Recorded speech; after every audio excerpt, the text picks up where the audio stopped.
Hey everyone, and welcome to today's Explainer. I am absolutely thrilled to have you here as we unpack a really fascinating snapshot of our world right now. Today, we're digging into the June 29, 2026 news brief to uncover the massive physical realities that are quietly shaping the global economy. We're stepping away from the theoretical hype and looking at the concrete, real-world shifts happening all around us. You know, if you just skim the everyday headlines, it is so easy to get caught up in the noise of politics or whatever the latest fleeting internet trend is. But I want to challenge you to look past those surface-level distractions. What is the real economic engine firing on all cylinders in the second half of 2026? What are the macro trends dictating where the smartest money in the world is actually going? Well, the answer is a massive pivot away from digital hype, straight into heavy physical infrastructure. Okay, let's dive into this. We're going to track this shift across 4 key areas today. First, markets and geopolitical calm. Second, the AI infrastructure boom. Third, the energy grid challenge. And finally, the new world of work. Starting right off with Section 1, Markets and Geopolitical Calm. Understanding this global stage is essential, because geopolitical calm creates the exact foundation needed for massive technological investments. And right now, looking at the facts on the ground, we're actually seeing some real stabilization. Diplomatic engagement between the US and Iran is continuing, cautiously for sure, but steadily. And because of these negotiations, shipping through the incredibly critical Strait of Hormuz remains stable. Naturally, this diplomatic calm in the Middle East has a direct stabilizing effect on global trade and, crucially, oil markets. Oil prices are holding pretty steady, which has allowed markets to enter the second half of 2026 with a genuine sense of cautious optimism. We're looking at a moment where eased tensions are giving the global economy some much-needed room to breathe. Because those geopolitical tensions are cooling down, we're seeing a fascinating shift in focus. Wall Street and international investors aren't constantly bracing for sudden global shocks right now. Instead, they're refocusing their attention squarely on domestic economic indicators. This market optimism is pivoting directly toward upcoming employment data, manufacturing reports, and corporate earnings. With long-term infrastructure investment staying robust, this calm gives the markets the confidence to just sit back and look at the numbers. Which brings us to Section 2, the AI infrastructure boom. So we're zooming in from the global macro stage straight to the tech sector, where the single biggest shift of the year is unfolding. Now, what's really interesting about this slide is how the whole definition of artificial intelligence has completely evolved by mid-2026. The cloud isn't actually in the sky, right? It's heavy metal, miles of cables, and tons of concrete. We're no longer just talking about clever software chatbots writing text. Today, AI is defined as a massive physical asset class.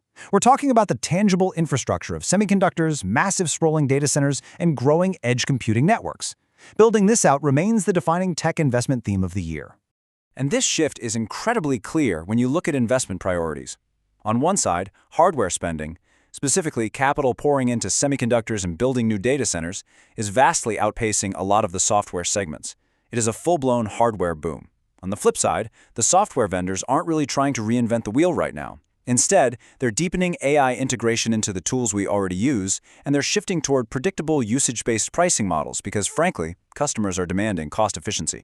And this quiet integration? It's happening literally everywhere. Think about it. While Americans are busy prepping for Independence Day travel and the rest of the world is glued to the World Cup knockouts, AI is rapidly maturing in the background across every single sector. In the enterprise space, AI agents are actually moving into production. In health, investment in precision medicine remains super strong, with AI-assisted diagnostics and drug discovery expanding. Science is seeing AI accelerate research right alongside advances in quantum computing. Even culture is being reshaped, with the music and creative industries actively evaluating AI-assisted production. It's no longer just a cool novelty, it is an integrated utility. Moving on to Section 3, the Energy Grid Challenge. Let's move to and see how this builds, because creating that AI utility comes at a steep, highly physical cost. It's a genuine infrastructure chain reaction. Step 1. These massive AI data centers get built. Step 2. They require an unprecedented amount of power, causing electricity demand to spike dramatically. Step 3. To handle this, utilities are forced to expand grid modernization projects and actively advance nuclear energy solutions. And finally, Step 4. Long-term electricity demand forecasts are rising across the board. The tech investments we just talked about are directly and fundamentally reshaping how nations plan their utilities.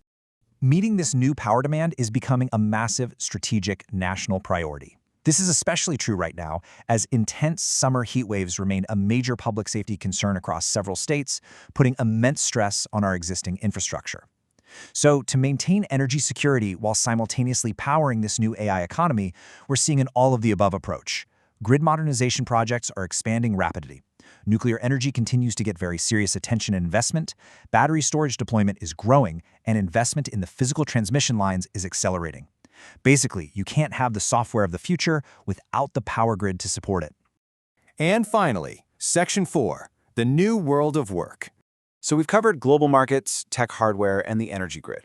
Now, how do all these massive macro trends actually impact the daily workforce? I really want to highlight this direct quote from the news brief because it perfectly cements our core theme today. Infrastructure, not chatbots, remains the industry's biggest story. The era of blind AI hype has officially ended. We are living in a time of tangible, physical build-outs and highly practical applications. Because AI power consumption and infrastructure costs have skyrocketed, the whole business mindset has completely shifted. Employers and investors are no longer experimenting just for the sake of novelty. They're evaluating AI profitability with intense scrutiny. Today, businesses are demanding strict, measurable returns and actual productivity gains from their AI investments. Simply put, if it doesn't improve the bottom line or drastically boost efficiency, they aren't buying it. This changes knowledge work fundamentally. Welcome to the 2026 office workflow. Enterprise AI agents are officially out of the testing phase and moving straight into daily production. Software developers are now increasingly relying on AI coding tools as just a standard part of their job. And because the tools are changing so fast, workforce upskilling and skills-based hiring are expanding to meet the demand for practical AI deployment. Plus, amidst all this crazy technological change, it's pretty interesting to note that hybrid work models remain incredibly stable across the board. So, the crucial point is this. Despite all the automation, the sprawling data centers, and the advanced software agents, the human element has absolutely not been erased. In fact, you could argue it's more important than ever. Human oversight remains central to enterprise AI. As AI safety increasingly focuses on operational reliability, human governance platforms are maturing right alongside it. The machines are doing the heavy lifting, sure, but human judgment, strategy, and oversight are what keep these massive investments on track. Which brings us to the end of our explainer today, but I want to leave you with a question to ponder.